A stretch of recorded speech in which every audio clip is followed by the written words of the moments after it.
our friend Sage. He's back. He's standing by. Let's not keep him waiting any longer. He's joining us via the magic of Skype. There he is, Mr. Northcutt. How are you? What's up, Mr. Helwani?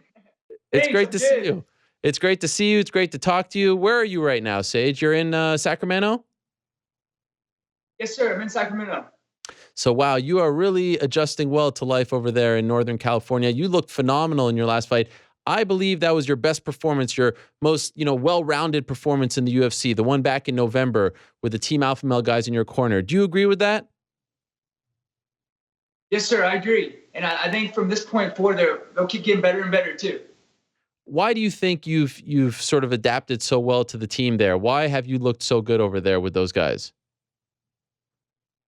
You know what? Mr. Faber, if you've ever been to his gym, Mr. Faber puts time in with me every single day that goes by, pretty much. And then he's so hands-on. So every single day he's getting out there helping all the team out. And we're kind of like a family. So one person gets better, then the other person gets better. So every day that goes by, we're always improving.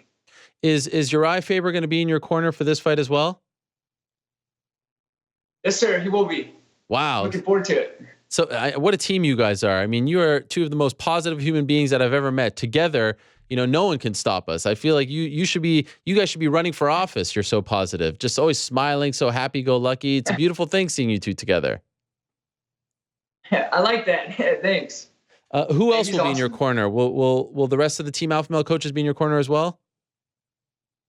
You know what? I have Mr. Faber in my corner. I have my dad as one of my coaches always. Yep. And then also have my boxing coach that I've had come up from Texas. He's been here training with me for like a little bit over a month now. His name's Alex. So he'll be in my corner too. Was this a card that you wanted to be on because it's close to home in Austin, Texas? You know what? Absolutely. It's kind of like, it's only a few hours away from home. So I've been messaging all my friends and they're like, man, I'm going to come out and watch you. So it pumps me up. I'm super excited. Yeah, it's a big spot. And you know what I like? I kind of feel like, early on they were definitely behind you. They were pushing you fast and making you fight very often. I feel like we've kind of taken a step back here and they're putting you in the right kind of fights and building you up properly now. Do you agree with that assessment as well? Like we're kind of doing it the way we should have done it originally. Are you on the same page as me? Oh, thank you. I appreciate that. Yes, sir. You know what? I think the biggest thing is before, I know I had multiple fights in a short period of time, but I guess the part where I made a mistake was I was in school at the same time and I wasn't training at an actual camp. So now that school is out of the way, I withdrew from school. I'm able to train at an actual camp, Team Alpha Male. I'm getting so better and so much faster too that every single day that goes by, pretty much I'm improving. And I have so much potential. I'm so young that even years down the line, I'll still be getting better and better. So it's great. Was that a tough decision for you to withdraw from school? You know what? I thought about it for a little bit, and you can always go back to school. So it was pretty tough because A&M's the #1 school in the nation, I believe, for petroleum engineering. So that was kind of tough to decide with. But you know what? You only get one chance to be able to fight for the UFC right now. I'm going to take advantage of that and try to make myself the best and become the UFC champion. All right. And you are planning at some point, do you think you'll ever go back to school and pursue that career? I can see that in the future, maybe for fun. And that's always definitely an option for sure.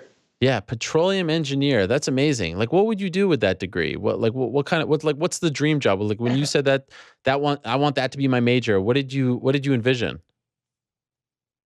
You know what? So the petroleum engineering has to do a lot with oil and gas. Yeah. And I mean, the market was up, then it was down, then up. But if you think about it, there's oil in everything. Like you take a piece of plastic and the plastic has a certain percentage of oil in it. So Texas is huge for engineering and oil and gas too. And then there's always a possibility for that in the future. But really, right now, I guess focus on the UFC fight, and that's the big thing for me. And then making movies in the future too. Yeah. Well, actually, last time you were on the show, you said that you auditioned for the Ivan Drago part. Ivan Drago Jr., his son, right? For the upcoming Rocky. Did you get it? Can you give us an update? No, sir. I did not get the part, unfortunately. But that's all good. It would have been super cool to get that. But I think things work out the way they work out, and hopefully we'll see something big coming, maybe as a main part or main role in the future. So, wow. What can you tell us? That it seems like you're trying to say something, but you don't want to really say it. What can you say? I can't say much, but maybe there's something in the works. Wow. I guess we'll see what happens. This is big. A theatrical release, like a big Hollywood blockbuster? Not too sure. I don't know too much information about it yet, but Okay. we're gonna see. I don't want to get you in trouble. This fight, but then, Yes. thanks. Were you upset when you didn't get the Ivan Drago Jr. part? Because you were perfect for that. The hair, the look, you looked exactly like him. It was amazing. Thanks. You know what? Yeah, I mean, I thought, and a lot of my fans too and friends thought that looked just like him. You know what? I wasn't upset at all. I mean, I guess what happens is supposed to happen. I'm still gonna go see the movie. I'm excited to see it. Wow. But, yeah, that would have been cool to get it, of course. But there's always things in the future to look forward to. What a nice guy you are. You're still going to support the movie even though they turned you down. That's amazing. I would not go. I would tell my friends not to go just to spite them. That's the kind of guy I am, though. That's funny. The one problem I had with that, though, you're too nice. Like, you can't play a bad guy, right? Were you worried about that? Were you conflicted? Like, do you have that in you? Oh, you kidding me? No, I definitely could. Really? I mean, when you get out there to fight, I mean, I'm not like, I guess like a stone cold killer or something, but it is acting. So yeah, I mean, you can play a part. And when I get out there, I am serious when I go out there and fight. Even though I'm having fun, I might smile occasionally or something. Right. But if you're acting and it's not really like real life, then I guess if you had some coaching, you could do whatever you like. That's true. That's a good point. I saw a picture of you. We actually showed it on the show last week. You were on like some big truck, shirtless, some huge monster truck. You posted this. What was that all about? Oh yeah, I was just kind of messing around. I was making a phone call and I thought it was fun. Yeah, you look like a baller. You look like a player. Ah, that's funny. Thanks. Whose car is that? Is that your car? Yes, sir. It's a Ford Raptor. I just got it pretty recently, actually. Wow. Is it one of those with the big wheels, like the massive wheels, the pickup trucks?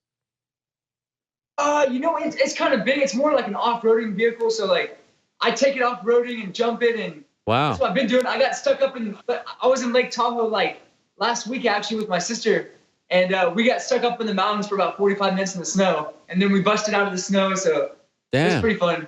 You guys were off-roading and you got stuck. We were. I told my sister, I was like, hey, Colby, I was like, give my phone and video this. So I started doing all these donuts in the snow, and then like I drifted like off this like course. What? And the snow was literally up to my knees, and like my tires just were spinning and I got stuck. Oh my! Were you nervous? A little bit. You know what I was nervous about? I was getting hungry. So I was like, if I'm out here for like 2 more hours, I'm gonna be starving. So how did you get out? That's what I was nervous about. Oh, I actually kind of lucked out. I had a saw in my car, so I had to go saw down some like tree bark and some little tree branches, unfortunately, and stick them underneath the tires and use those as like grip. So like I try to get some grip going forward and then put the tree branches underneath it and then get back, pour it back, and then finally got out. But wow, that's unbelievable. I'm looking forward to thanks. I'm looking forward to doing some fun stuff with it later. I'll probably post some videos after my fight of me jumping it or something. Oh no, please don't do that. That makes me nervous. I don't want, I mean, I would be freaking out. How did you learn to, like, how did you come up with doing all that with the branches? I would have no idea what to do. Oh, you know what? I had no idea. We were just kind of like brainstorming. Wow. I was like, well, I could use my tennis shoe. I can use my tennis shoe, but I was like, well, if my tennis shoe gets stuck underneath the wheel, like, how am I going to get out? So oh my. I was like, man, maybe I can use like a tree branch or something. Because that's all there was out there, like rocks and tree branches. But the rocks were like submerged in the snow and like covered with ice, so you couldn't use that. So tree branches it was. How long, like from the moment that you got stuck to getting out, how long were you out there for? Oh, when I got stuck, I was stuck for about 45 minutes. Funny thing was, I got out and then I was like, here, this time I'm not going to get stuck. I gave my sister my phone to video. I started doing like a drifting donut again, and then I got stuck again. Oh my God. So, but then I got out really quick. That was like 5 minutes. Man, all for the Instagram. Did you get any kind of video here? Did you post it? No, I didn't post it, but no, it was fun though. Okay. By the way, how is your sister doing? She had her fight in June. Is she planning on coming back? Yeah, you know what? Yes, sir. She's doing good. She really didn't train for her fight that she had, unfortunately. So she had lots of stuff going on. She just finished doing school and stuff. So I could definitely see her coming back. I don't know if it's gonna be kickboxing or if it'll be boxing or if it'll be MMA. Not sure, but I guess when she figures it out, I'll probably post about it, or she will definitely. Okay. And then she'll be definitely training super hard wherever it's at. If it's Team Alpha Male or if it's in Los Angeles or Sure. wherever it is. I know she'll train hard. And you're all over the place. I see you on these MetroPCS commercials with Demetrius Johnson. Did you enjoy doing that? Oh, you kidding me? That was fun. Hey, Demetrius Johnson is so strong. For the commercial, like I like faked a shot on him, and then we had to shoot it on each other, and he had to pick me up and slam me on the ground. Man, he has some strength because he picked me up like a ragdoll and just put me down. And I was like, wow. Wow. That was cool. I thought maybe that was like, the magic of editing. He actually legit picked you up. 125-pound Demetrius Johnson. He did. He's so fast too. Wow. How many takes did that whole thing, that whole commercial? How many takes did you guys do? You know what? That one part, I think we probably did like 10 takes. Wow. So it was fun, like just like different variations. Like one time he picked me up, like showing like the force of like Newton's force, like how much it takes. Like if you slam Sage on the ground that weighs 170 pounds, and then like me faking at him a shot, or me like messing with him, saying something back. Like we did different things. So it was definitely fun. Have you filmed any other commercials with MetroPCS or anyone else that are coming out? Oh, I filmed one. I think it just came out. I filmed one for the UFC store. So like the apparel for UFC. Yeah. That was cool. That came out like I think a few months ago. Me, Cynthia, and then Francis Ngannou. Yeah. You guys were all together filming that? That was fun. Yes, sir. We actually filmed at the UFC headquarters, the facility. Right. UFC PI. Yep. You ever pinch yourself sometimes, Sage? Like, look at me. How old are you now? 22, 23? Oh, close. 21. 21. It's unbelievable. Like, look at me. I'm 21. I'm living my dream as a fighter. I'm auditioning for big time movies. I'm in commercials, national. Like, you ever pinch yourself? How lucky am I? What a life I have. 21. When I was 21, I was just like some schmuck kid in college. Oh, thank you. You know what? Definitely. Some people say it's luck. I think I'm blessed for sure to be at the point where I'm at, and then have so many opportunities too. So when you think about it, for me, it's a huge deal because I'd be in school right now trying to get my degree as an engineer, but now I'm getting to have fun fighting for the UFC, which is a huge privilege, especially being so young. And then I'm getting to have fun training Team Alpha Male with Uriah Faber and the whole team, getting to go do auditions and commercials and movies in the future. It's so much fun. And it's definitely a blessing and honor. Is it hard to relate to your friends who are still in school because you're out like doing all these cool things and they're like studying for tests and stuff like that? Oh, you know what? Sometimes I kind of miss school. Studying. It sounds kind of funny. Like, hey, like studying for a test. You wouldn't think it's fun, but I kind of miss doing like engineering sometimes because it was fun, even though it was a lot of work and it wasn't. Sometimes it wasn't fun. Sometimes it was, but I don't think it's that hard to relate because I guess my friends that I've known, they're happy for like what I'm doing, and we kind of get to share it together. So like in the future, they're going to my UFC fights to support, and I'm pumping them up for their test, and it's pretty cool actually. So how many people do you expect to have in attendance on February 18th? You know what? I'm not sure actually. I know it's a few hours from my home, so I'm expecting to have a blast out there. And I believe there's gonna be a lot of fans out there watching and tuning in for sure. If they can't actually make it to the fight because they're out of town doing something, then I know they'll be tuning in for sure. So I think it's gonna be awesome. Since your last fight in November, what is there a part of your game that you felt, okay, in this training camp I want to work on, I want to be better at this, and if so, could you tell us what it is? I mean, you're like I said, that was your most well-rounded performance in my opinion, but was there something that you really focused on for this training camp? Thanks. I'm always focusing on making every part of my game better. So, which is great because there's such a variety of training partners at Team Alpha Male. Everybody's like the best of the best wrestlers. Olympians are there. You have great kickboxers, people from Russia or Ireland that are the kickboxing champions, the boxing champions. So there's so many different varieties of stuff. It's like every single day or every other day, you're doing one thing or another thing, and your game's always improving. So my striking's improving, my wrestling's improving, my grappling, the transitions, like how to strike to take down or how to defend at the same time, or submit them as they're shooting on me, maybe. Just it's all improving, I guess. So you can't really pick out one thing, but I mean, obviously, you do watch your opponent's tendencies and see what he has tendencies to do, maybe what he's good at, what he's not good at, and kind of go from there. So that's what I've been doing. What do you think of Tebow? What kind of tendencies have you learned from watching and studying him? You know, me, Mr. Faber, my coaches, Alex, my dad, we've watched this footage, and that's what we do for our fights, of course, kind of break it down and check it out for sure. You know what? It looks like he's pretty well rounded. He fought for the Ultimate Fighter, I believe, if that's correct, and I'm not sure how many fights he had, but I believe actually Uriah Faber was one of the coaches for one of the teams during that time, which is pretty funny. Yeah. That is, so he knows him well. Yeah, it looks. I don't know if he knows him well from the Ultimate Fighter, but from us watching the tape, yes, sir. Sure. So, What a great resource to have him in your corner. You two are great. Do you guys hang out like outside of the gym as well?